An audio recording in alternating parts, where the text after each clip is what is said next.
Mesdames et messieurs, bonsoir. Merci d'avoir choisi RTI 1. Voici les grands titres de ce 20h. Le Premier ministre Amadou Gon Coulibaly est en Arabie Saoudite. Il va représenter le chef de l'État, Alassane Ouattara, à la 14e conférence de l'Organisation de la coopération islamique. Main dans la main vers l'avenir, c'est le thème de cette rencontre qui plonge entre autres sur le développement et la marche du monde islamique. Le recensement général de la population et de l'habitat démarrera en Côte d'Ivoire en novembre prochain. Le recensement pilote s'est déroulé dans 8 zones sur le territoire national du 11 mars au 19 avril. L'heure est à l'évaluation. L'Institut national de statistique fait des recommandations pour une réussite du RGPH 2019. La Côte d'Ivoire et le Burkina Faso préparent les prochaines assises du TAC 8, le traité d'amitié et de coopération qui doit se tenir à Ouagadougou. La délégation ivoirienne conduite par le ministre Marcel Amontano était en mission à Bobo-Dioulasso dans le cadre de la 3e réunion du comité conjoint de suivi et d'évaluation du TAC. Le président nigérien Muhammadu Buhari a été investi ce mercredi à Abuja pour un second mandat. Lors de son discours d'investiture, il a promis une nouvelle fois de s'attaquer à l'insécurité rampante et à la corruption dans son pays. Soyez la bienvenue sur RTI 1.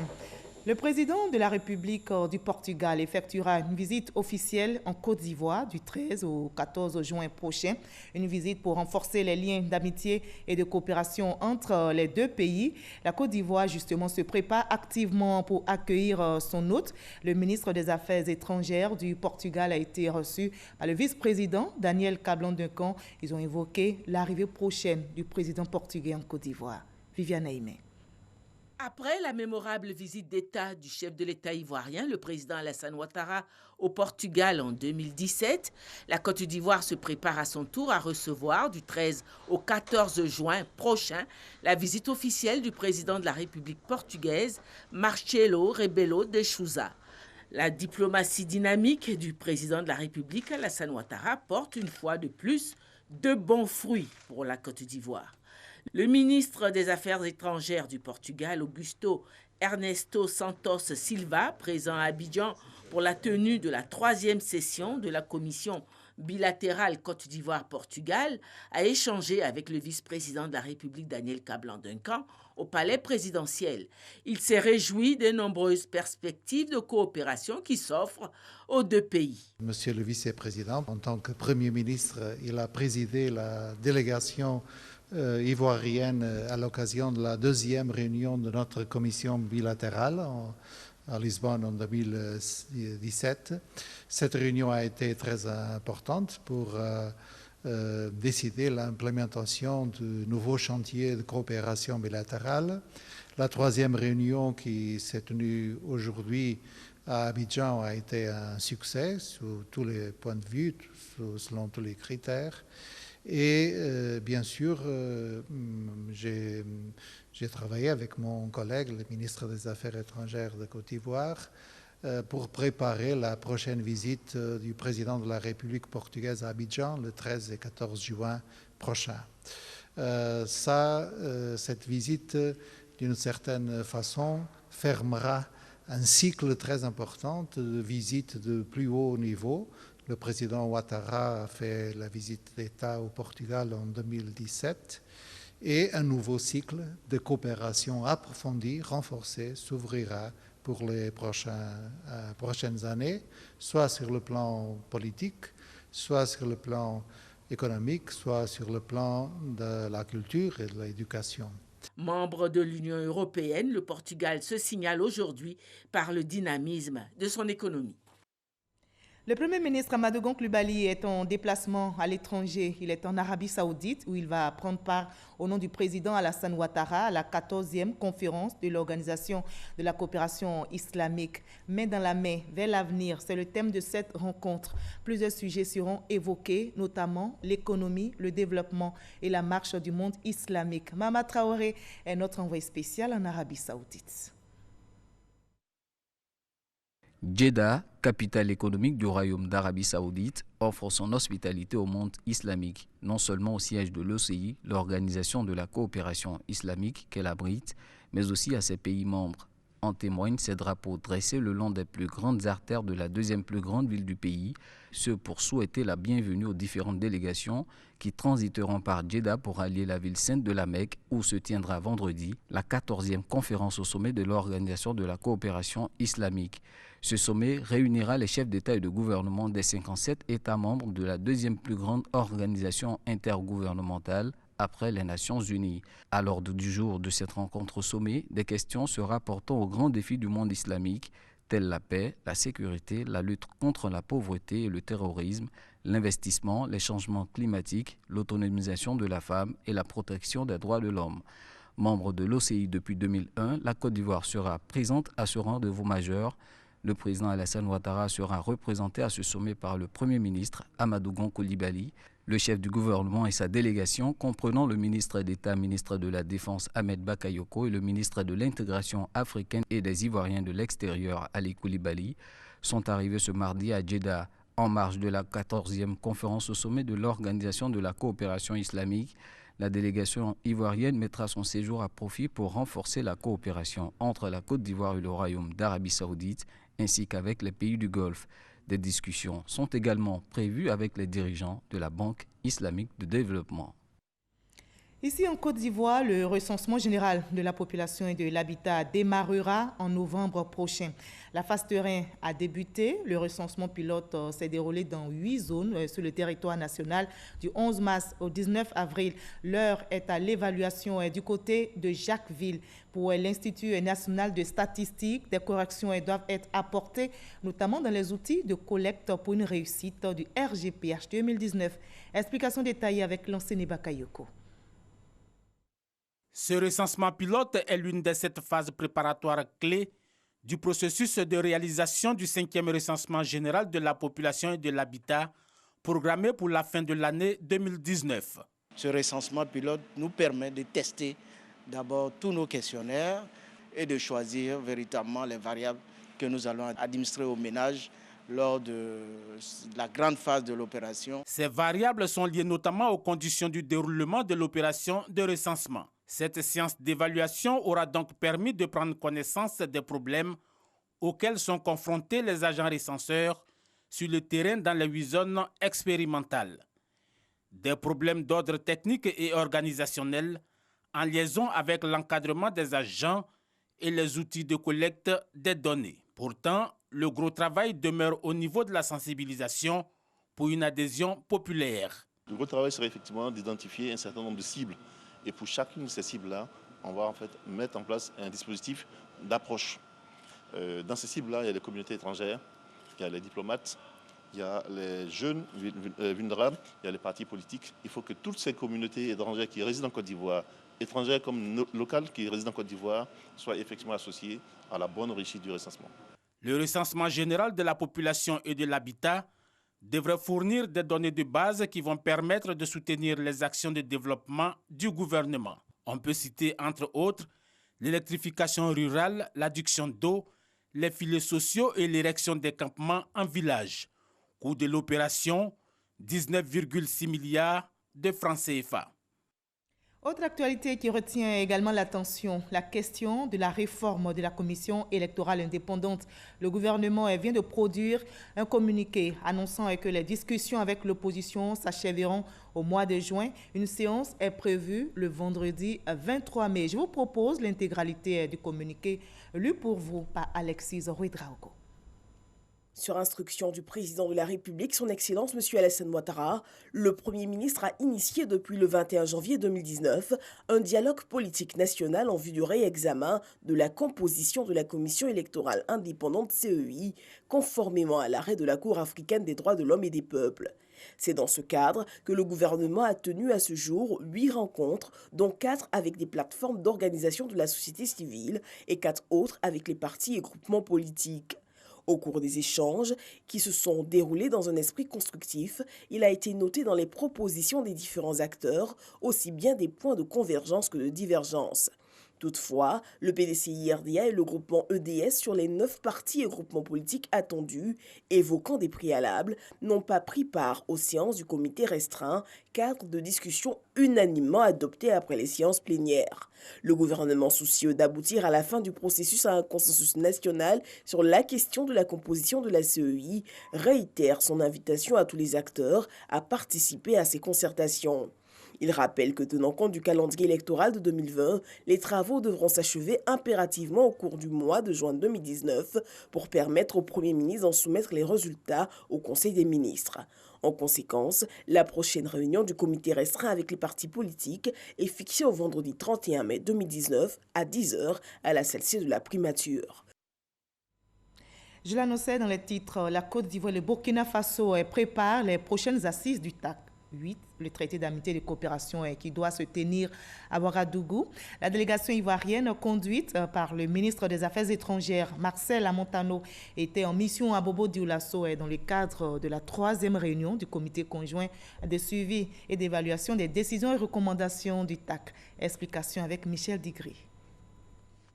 Les travaux de la 3e réunion du comité conjoint de suivi et d'évaluation des décisions du TAC ont permis de noter des avancées dans les projets initiés dans divers secteurs, même si certains blocages restent à lever pour d'autres. Nous pouvons ainsi nous réjouir de l'acquisition des financements pour le projet de construction de l'autoroute Yamoussoukro-Ouagadougou pour certains tronçons, de même que le démarrage effectif des travaux à certains niveaux. Dans le domaine de la sécurité, je voudrais saluer la fructueuse coopération entre nos deux pays, qui a permis d'aboutir à des résultats appréciables, notamment en matière de lutte contre le terrorisme.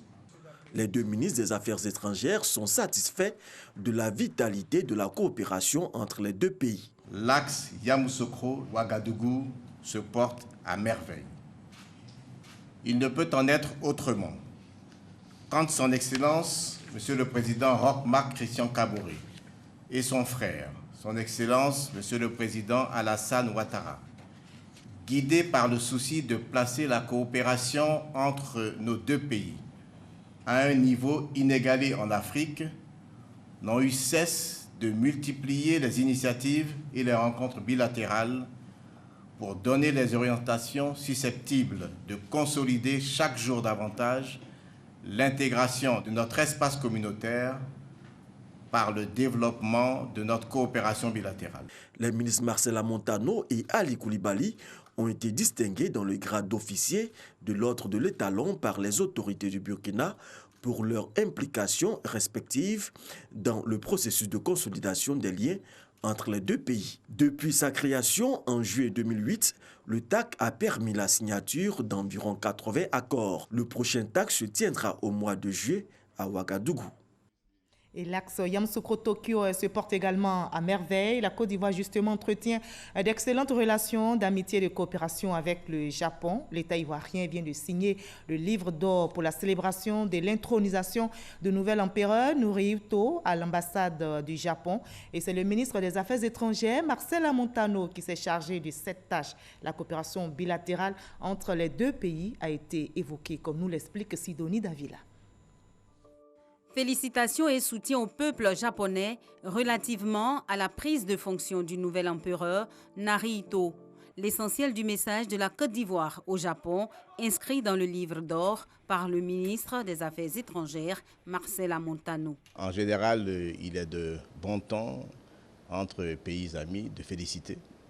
Ensuite, d'exprimer des vœux de santé, parce que pour remplir une mission, il faut avoir la santé, des vœux de succès, et réitérer les vœux d'amitié que le couple présidentiel nourrit à l'endroit de l'empereur et de l'impératrice. J'en ai profité pour faire un point de la coopération entre le Japon et la Côte d'Ivoire, qui est une coopération ancienne, une coopération dynamique qui s'est beaucoup renforcée ces dernières années. Le Japon s'apprête à célébrer officiellement la session au trône du nouvel empereur Naruhito le 22 octobre prochain. Une célébration à laquelle la Côte d'Ivoire compte participer. La présence du président de la République Alassane Ouattara avec son épouse est annoncée. Et pendant ce temps, sur le terrain, la population continue, elle, de bénéficier des fruits du PS-Gouv, le programme social du gouvernement. Le volet réparation des pompes à motricité humaine se déploie dans les différentes régions. Vous allez le voir, 548 pompes seront réhabilitées dans la région du Poro et 148 pour la Bagoué. Les populations rurales ont désormais accès à l'eau potable. La correspondance d'Ami Sissoko. Ce puits, à côté du cimetière, est l'un de ceux qui approvisionnent en eau Lakpolo, village situé à 5 km de Korogo. Nos mamans puisaient l'eau ici. Nous aussi. Il n'y a pas d'eau. Les femmes ont pris l'habitude d'aller au puits quand les pompes à motricité humaine sont tombées en panne. Vu le besoin en eau potable, elles ont dû faire preuve d'ingéniosité. La dalle servant du support à cette pompe hors d'usage retirée. Elles ont accès aux précieux liquides. Cela fait plus de 20 ans que cette pompe ne marche pas. Elle n'a plus de tuyau. Raison pour laquelle nous utilisons une puisette pour prendre de l'eau. C'est pénible. Mon souhait est de l'avoir réparée. Aujourd'hui, grâce au programme initié par le gouvernement, les 7 pompes de ce village sont en réparation. Chaque famille peut donc facilement se procurer de l'eau potable, ce qui fait le bonheur du vieux Dotin. L'une d'elles est près de sa concession.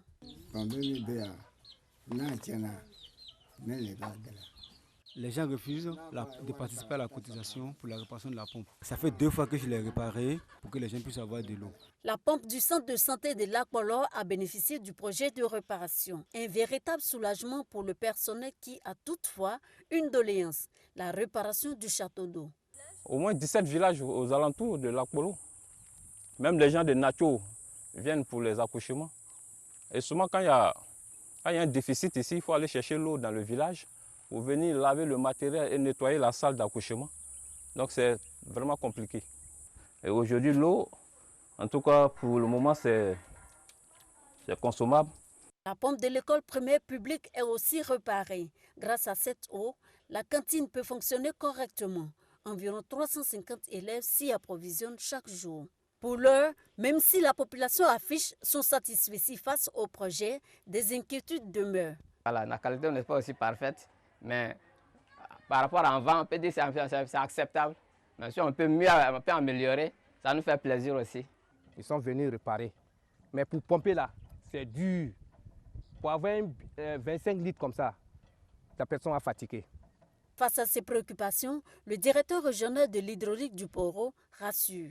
Pour le moment, c'est tout à fait normal parce que nous venons de faire une nouvelle réparation et on a remplacé tous les joints. Alors qu'elles étaient habituées déjà à des joints qui étaient usés. Donc ça fait que les bras se manipulaient facilement. Oui, la qualité de l'eau, oui, on a constaté qu'au niveau de l'école, l'eau est un peu rouge. Effectivement, on a vu le réparateur, on s'est dit que peut-être il a mis un peu plus de tuyaux, qui fait qu'aujourd'hui la pompe doit être dans la boue. Donc on va remonter un peu la pompe pour qu'on puisse avoir de l'eau claire et potable. 548 pompes sur 1275 vont être réparées dans le Poro. C'est le nombre le plus élevé de pompes à réparer dans le pays. Le top départ des travaux dans le Poro et dans la Bagoué a été donné à Lakpolo par le ministre de la fonction publique Issa Coulibaly, représentant le Premier ministre Amadou Bon Coulibaly. Je voudrais vous exhorter à vous approprier les ouvrages qui seront réparés ou réhabilités en vous impliquant de la manière la plus significative dans le suivi et la maintenance pour que les systèmes d'approvisionnement en eau potable de vos localités respectives ne soient plus à l'arrêt. Le programme de réparation des pompes dans le Poro et dans la Bagoué permettra de créer environ 500 emplois. Le vœu de la population est raccordé au réseau national de distribution d'eau potable. Et les populations sont heureuses puisqu'elles ont de l'eau, mais aussi de la lumière. Le ministre du pétrole, de l'énergie et des énergies renouvelables, Abdourahmane Cissé, vient de procéder à la mise sous tension de 4 villages dans le département de Dimbokro. Coût de l'investissement, 336 millions de francs CFA. Le village de Dadié Kwassikro a été choisi pour abriter la cérémonie officielle. Jean-Luc Bango pour le reportage. Lundi 27 mai 2019. Une date à marquer d'une pierre blanche pour les populations de Dadié Kwassikro. La raison, Ce village situé à 13 km de Dembokro a été choisi pour abriter la cérémonie de mise sous tension de 4 localités dans la région d'Inzi. On était dans difficulté. Parce qu'on ne peut pas aller voir ton ami chez lui à la maison, parce qu'il fait noir. Si tu n'as pas torche là, tu ne peux pas sortir. Actuellement, comme le courant est arrivé, en tout cas, ça me plaît beaucoup. Je suis en Jaï même. Kogina, Bokabo, Kangrasu et Dadie Kwasikro, désormais raccordés au réseau électrique national par ce geste du ministre Abdourahmane Sissé. Ce sont désormais 41 villages qui ont accès à l'électricité sur les 71 que compte le département de Dembokro, soit un taux de couverture de 58%. L'importance de l'électricité n'est plus à commenter. Nos parents vont sortir des ténèbres et surtout permettre à nos enfants qui sont dans les villages d'avoir l'électricité comme leurs frères qui sont en ville. C'est des populations qui attendaient la lumière et voilà que cette lumière est arrivée grâce au chef de l'État. Cette population est venue célébrer la lumière, mais dire aussi merci au chef de l'État pour toutes ces actions sociales qu'il mène. L'électrification de ces 4 villages qui s'inscrit dans le cadre du programme national d'électrification rurale, PRONER, a coûté 336 millions de francs CFA. Il reste encore 10 localités à Dembokro que nous allons électrifier entre maintenant et la fin 2020. Parce que dans le programme, il y en avait 15 qui devaient être faits. Tout ça pour dire que ce que le président de la République promet, il le fait effectivement. Dès la semaine prochaine, nous aurons des équipes qui seront sur place pour permettre aux populations de se raccorder effectivement à l'électricité en ne payant aucun sou. Les investissements engagés dans le département de Dembokro sur la période de 2012 à 2019 en matière d'électricité sont évalués à 2,3 milliards de francs CFA. Je vous conduis à présent sur le terrain politique en compagnie de la coordination régionale Génération gagnante du Haut-Sassandra qui est allée à la rencontre des populations du département de Zoukougbe. Ce mouvement entend s'impliquer dans les actions de développement de la localité. Une initiative accueillie dans la ferveur, nous rapporte Kader Sogodogo. Zoukougbe, nous sommes en Teignabwa, une danse de réjouissance pour manifester la joie de tout un peuple qui place son espoir en un nouveau concept.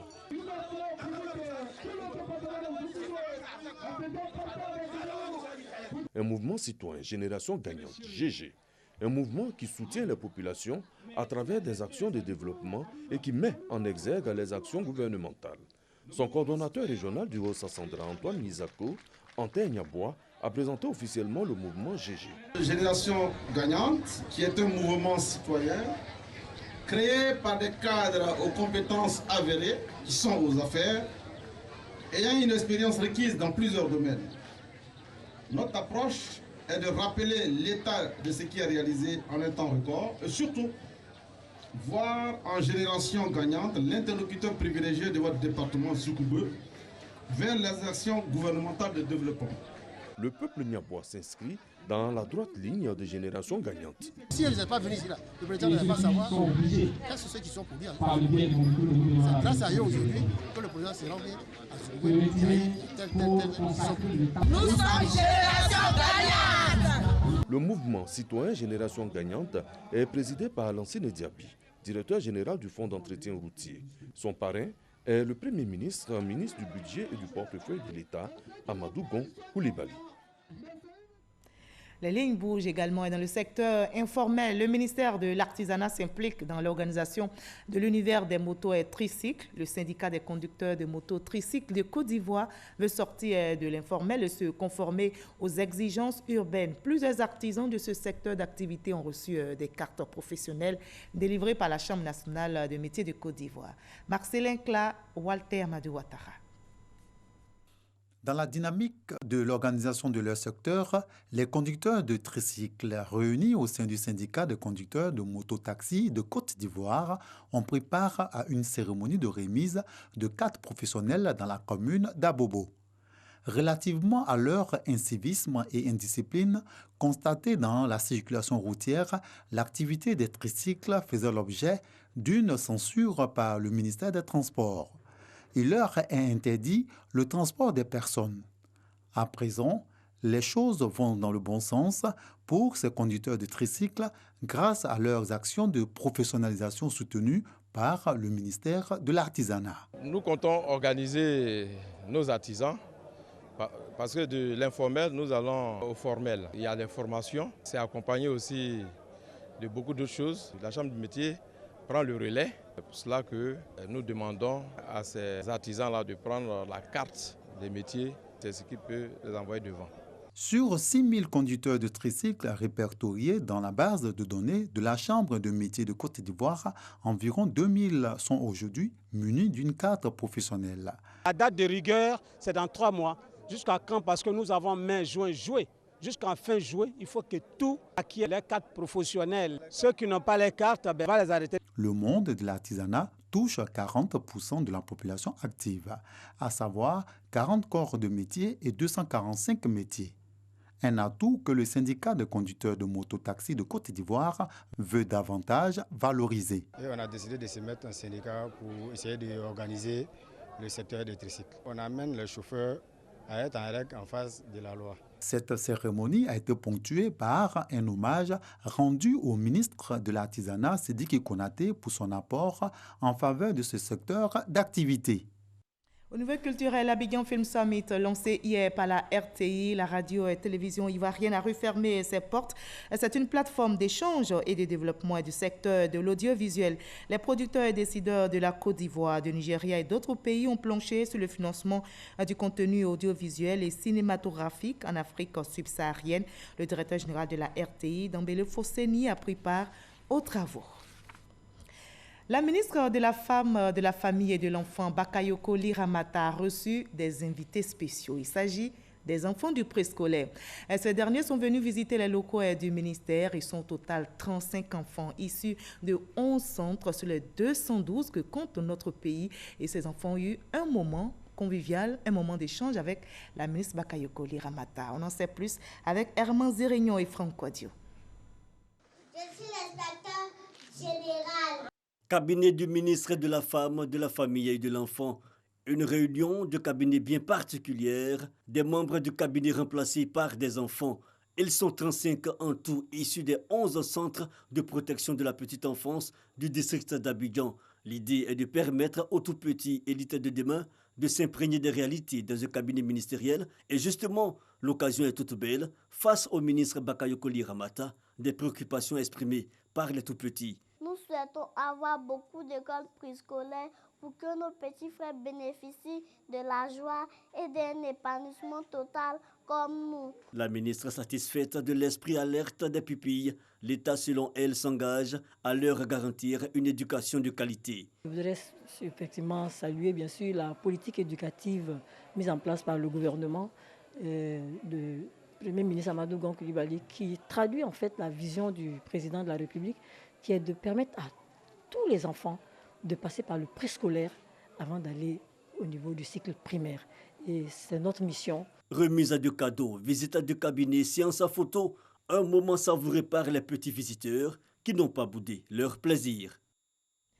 Le ministre de l'Emploi et de la Protection sociale porte à la connaissance des populations vivant en Côte d'Ivoire que le samedi 1er juin 2019, le lendemain de la nuit du destin, Laïlatou 4 est déclaré jour férié chômé sur toute l'étendue du territoire national. Et le ramadan tire à sa fin. C'est un moment de partage et de solidarité. Plus de 10 000 kits alimentaires ont été distribués aux musulmans de la région du Poro. C'est un don du président de la République, Alassane Ouattara. Le reportage de Soro Corona. Centre hospitalier régional de Kourougou. Les malades, leurs parents, le personnel soignant reçoivent des kits alimentaires pour la rupture du jeûne. Même décor dans les villages de Wolo et de Tiorou. Les fidèles musulmans reçoivent ainsi le soutien du président de la République, Alassane Ouattara. Soutien pour traduire en actes concrets les prescriptions islamiques. Partage, solidarité et don de soi. En 2 jours, ce sont plus de 10 000 kits alimentaires qui ont été distribués. C'est une manière aussi pour le président de la République et pour le Premier ministre de montrer à la population ivoirienne que quelle que soit leur situation, quel que soit l'endroit où ils se trouvent, le président a une pensée pour eux. Et c'est pour cela que le président et le Premier ministre nous ont envoyés sur le terrain afin de soulager nos parents et de demander des prières pour la Côte d'Ivoire, pour la paix en Côte d'Ivoire. Ouattara Lassina, chargé de mission du président de la République, a exhorté les fidèles musulmans et les guides religieux à toujours prier pour la paix et la stabilité en Côte d'Ivoire. des domiciles, des communautés vivant à Kourougou, les gares routières, les marchés ont été visités par les chargés de mission du président de la République. Les fidèles musulmans de la mosquée Mohamed VI de Ferké n'ont pas été oubliés par cette caravane de la solidarité et du partage. Le mois de carême, on dépense 3 fois que d'habitude. Donc quand il y a un petit don, vraiment pour nous, ça nous va droit au cœur. Ce don que nous recevons va nous permettre d'achever le mois de carême sans grand souci. La distribution des kits alimentaires aux fidèles musulmans en cette période du jeûne du Ramadan du président de la République a débuté à Abidjan. Ce sont plus de 30 000 kits alimentaires qui ont été distribués. Et dans l'actualité sportive, la CAN 2019 débute le 21 juin prochain en Égypte. Le sélectionneur ivoirien Kamara Ibrahim a dévoilé sa première liste de 27 joueurs pour la campagne de préparation de cette CAN. Gervinho n'a pas été appelé. Notez qu'une la campagne débute en France pour s'achever aux Émirats arabes. Le reportage de Salih Ouattara dans nos prochains journaux. On va terminer par le Nigeria où le président Muhammadu Buhari a été investi ce mercredi. C'était à Abuja pour un second mandat. Et lors de son discours d'investiture, il a promis une nouvelle fois de s'attaquer à l'insécurité rampante et à la corruption dans son pays. Et c'est ici que l'on s'arrête pour ce 20h. Merci à vous tous de votre aimable attention. Je vous retrouve avec le même plaisir demain à la même heure sur ce même plateau.